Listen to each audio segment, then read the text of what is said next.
สวัสดีท่านผู้ชมวันที่เก้าวันที่25เป็นวันเสาร์กุมภาพันธ์2023เนาะพศ2566ปลาท่องโข20 บาทอันนี้แมนมื้อเช้าๆด้วยเวลาประมาณ6 โมงครึ่ง7 โมงนี่แหละแบบนี้เพิ่นในค่าเช้าขายเพิ่นก็ลงมาขายเนาะอาหารการกินให้แก่ผู้ที่ว่าจะเดินทางมันไปเรียกไปงานแล้วก็ผู้ที่ว่าจะซื้ออาหารการกินเนาะหรือว่าผู้ที่ว่าจะเฮ็ดบุญเฮ็ดทานเฮ็ดบุญเนาะปัจจัยตักบาตรหยาดน้ำก็สามารถมาซื้อเพื่อตักบาตรได้เนาะอันนี้เป็นศรัทธาหนึ่งของพุทธศาสนิกชนก็คือชาวพุทธยึดถือศาสนาพุทธก็คือชาวไทยชาวเนาะชาวไทยชาวชาวนี่แหละชาวอย่างอ่อนนุชนี่แหละเพิ่นได้มาเนาะแต่เศร้าตื่นแต่เศร้าส่วนหลายก็เป็นเพื่อมานี่ได้บ่เพิ่นมาตักบาตรหยาดน้ำอุทิศตนเนาะปัจจัยวัตถุปัจจัยดินทานเพื่ออุทิศให้แก่เนาะผู้ที่ล่วงลับไปแล้วนั่นโดยผ่านพระสงฆ์พระเจ้าก็คือตัวแทนของพระสัมมาสัมพุทธเจ้าเนาะอันนี้ก็เป็นว่าวิถีชีวิตหนึ่งของเนาะพุทธศาสนาเนาะก็คือพุทธศาสนิกชนเนาะที่มีจิตใจเลื่อมใสคือนี่ของประเพณีอันดีงามมาแต่ดุนนานมาแต่ดุนนานเนาะบ่สาธุสาธุสาธุทำเด้อเนาะเพิ่นก็ต่อมาเพิ่นก็หลังจากพุทธศาสนิกชนเพิ่นเนาะตักบาตรแล้วเพิ่นก็พระสงฆ์พระเจ้าเพิ่นก็ให้คำอวยพรใส่ให้แก่เนาะพุทธศาสนิกชนได้รับแต่ความสุขความเจริญทางมีร่ำรวยสุขสภาพแข็งแรงตลอดไปเนาะนี่แหละอันนี้มันเป็นวิถีชีวิตหนึ่งเขาบ่จำเป็นเฮ็ดอาหารทำอาหารอย่างมาแต่บ้านเนาะเขาก็สามารถมาซื้ออาหารเป็นถ้วยเป็นที่ละเพิ่นจัดให้แล้วเขาก็ไปตักบาตรได้เนาะโดยที่ว่านี่มีตักบาตรญาติน้ำมีน้ำให้ญาติพ่อมันบอกนี่ละอันนี้นั่นน่ะก็เป็นกิจกรรมอันหนึ่งของชาวพุทธศาสนิกชนก็คือชาวนั้นไทยอ่อนนุชเท่านี้แหละชาวอ่อนนุชเท่านี้บอกว่าแต่ชาวไทยล่ะชาวต่างประเทศชาวอย่างที่ว่ามีปัจจัยเลื่อมใสศรัทธาต่อพุทธศาสนาก็สามารถเนาะมาจับใจใส่สอยเนาะจับใจใส่สอยเพื่อไปเนาะไปกินไปทานไปตักบาตรอุทิศให้แก่ผู้ที่ล่วงลับไปแล้วเนาะอันนี้ก็เพิ่งไปนี่ละส่วนหลายก็แม่นนี่แหละพุทธศาสนิกชนที่ว่าเพิ่นตื่นแต่เศร้าที่จริงเพิ่นตื่นเศร้ากว่านี้ข้าพเจ้ามื้อนี้มาอ้าวสวยแลเนาะธรรมดา6 โมงพุ่นเนาะเอาเบิ่งไปนี่แหละวิถีชีวิตของชาวพุทธศาสนิกชนเนาะเพิ่นก็ได้มาทำการเนาะตักบาตรหยาดน้ำเนาะ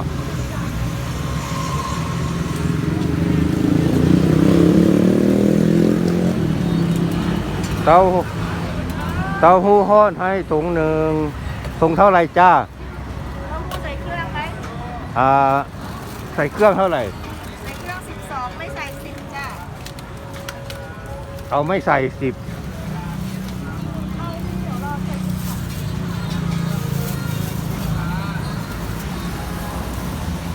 นี่แหละจึงค่อยว่าแม้นว่าการทำบุญทำศีลก็คืออันนั้นชาวไทยพุทธศาสนิกชนต่างๆเพิ่นมีจิตใจเลื่อมใสศรัทธาในพุทธศาสนาเพิ่นก็ได้มาเนาะทำการตักบาตรหยาดน้ำอุทิศตนให้แก่ผู้ที่ล่วงลับไปแล้วก็คือเนาะบรรพบุรุษที่ผ่านมาเนาะเอาอันนี้แม่นท่านอยู่แถวอ่อนนุชเท่านี้แหละเนาะซอย77เนาะสุขุมวิท77เด้อเด็กก็มีอัน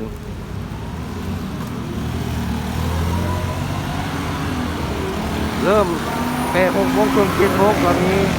การสัญจรอย่างแน่นหนาแล้วก็มีรถ2 แถวเนาะซีคอนเนาะซีคอนมาปากทางอันสุขุมวิท77นอกจากซีคอนสยามเนาะ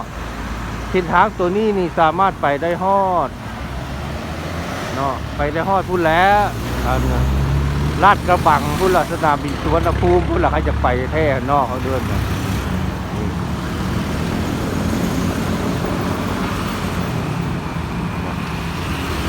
เอาเบิ่งไป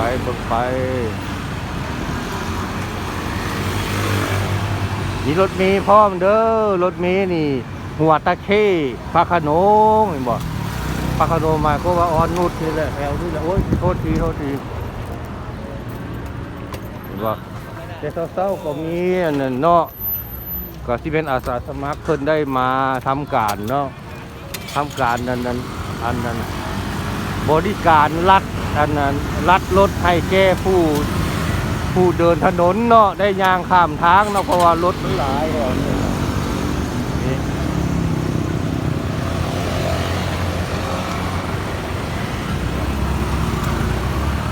อาสาสมัครเพิ่นก็ถือว่าเพิ่นมีน้ำใจสามัคคีร่วมฮักแท้งสามัคคีกับน้อง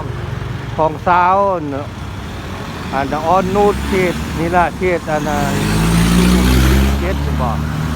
นี่ล่ะเป็นน้ำใจอันสง่างามอันดีงามที่สุดของอาสาสมัครที่เพิ่นได้จัดตั้งกันมาเนาะเฮ็ดเพื่อความอันนั้นปลอดภัยให้แก่ผู้เดินผู้ย่างเนาะผู้ย่างน่ะได้ข้ามทางโดยความสะดวกสบายและปลอดภัยที่สุดเป็นวิถีชีวิตอันหนึ่งของ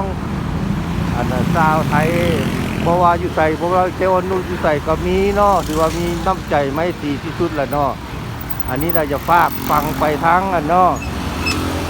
ฝากฟังไปทั้งอันบ้านเมืองมันอื่นเป็นต้นสปป.ลาวเขาน่ะถ้าก็อันใดดีเขาก็เอาไปเป็นแบบอย่างเนาะให้แก่บ้านเขาน่ะอันน่ะทอดบุญเฮียนำกันนี่แหละ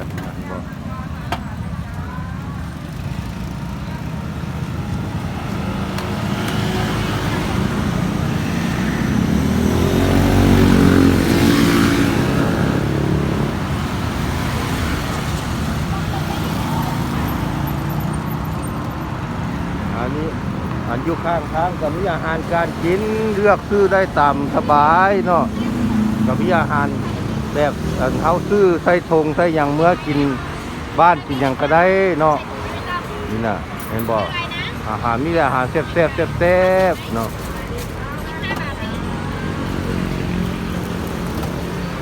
แซ่บทางด้านหนึ่งท่านผู้ชม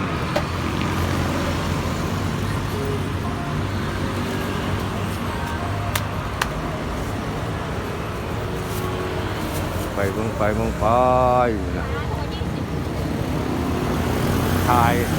แต่เศร้าๆคุณไหนได้ขายดีได้เห็นบ่ก็มีเห็นบ่อาสาสมัครเพิ่นก็มา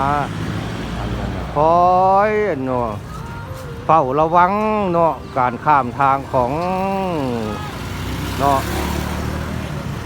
ของผู้ที่ว่าเดินทางข้ามทางไปมาเพราะว่าแถวนี้มันบ่มีอันมันบ่สามารถเฮ็ดอันนั้นที่อย่างอันนั้นทางขาบลอยฟ้าได้เนาะพอมันแคบก็เลยได้แบบนี้แหละบอกเพิ่นลัดเอารถแล้วก็ให้แม่นอาสาสมัครท่านเป็นผู้บริการบริหารเนาะเฮ็ดแนวใดให้มีความสะดวกสบายปลอดภัยที่สุดให้แก่เนาะผู้คนเดินทางเพราะว่าตอนนี้จะเป็นช่วงที่เดินทางไปเรียกไปงานดิตอนนี้7 โมงแล้วนี่เนาะพอดี7 โมงนี่น่ะกำลังย่างข้ามท่อข้ามทางเห็นบ่รัดนี่บ่น้ำใจนี่แหละน้ำใจไม่ตีจีดอันสง่างามของชาวอาสาสมัครของอันนั้นนี่น่ะซอยอ่อนนุชบ่เป็นซอยอ่อนนุช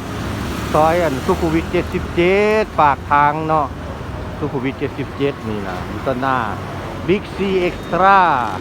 อ่อนนุชนี่ละเด้อท่านผู้ชมไป นี่เบิ่งทัศนียภาพความสวยงามไปพร้อมเด้อบอกรถรางพาหนะก็แล่นหลายได้เริ่มหลายขึ้นหลายขึ้นมื้อนี้เป็นวันเสาร์เนาะมื้อนี้เป็นวันเสาร์ก็ยังมีผู้คนเดินทางไปมาหลวงหลายภายมากเนาะนับแต่7 โมงเช้าก็ยังหลายแล้วหั่นน่ะบอกว่านี่แหละว่าไม้ตรีจิตอันดีงามของชาวเนาะของชาวอาสาสมัครเขตอ่อนนุชเท่านี้แหละเขตอันน่ะปากทางสุขุมวิท77เด้ออ่อนนุชถนนอ่อนนุช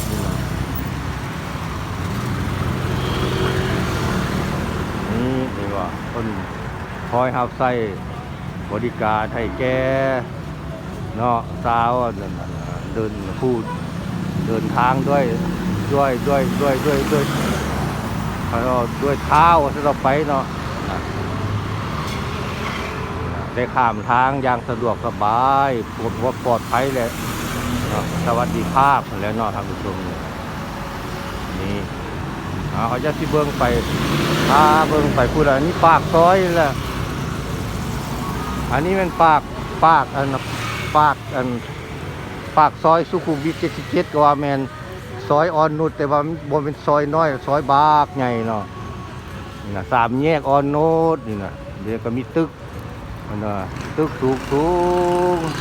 รับฟ้านี่นะนี่ตอนนี้ยังบ่ลดบ่หลายเด้อเช้า7 โมงนี่พอตอนเที่ยงมานี่แห้งหลายล่ะแล้วตอนเที่ยงครับเจ้าก็บ่ได้มาคลิปพอมันอากาศมันร้อน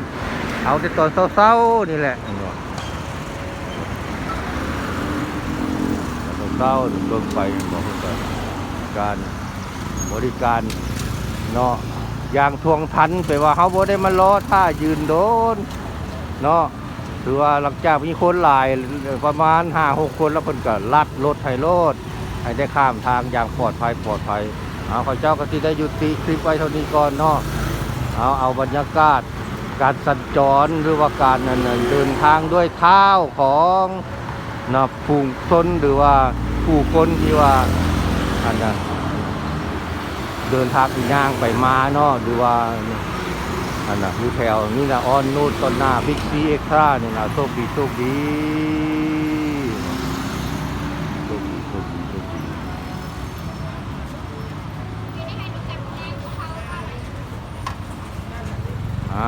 ยุติคลิปไปเท่านี้เนาะโชคดีเบิดทุกคน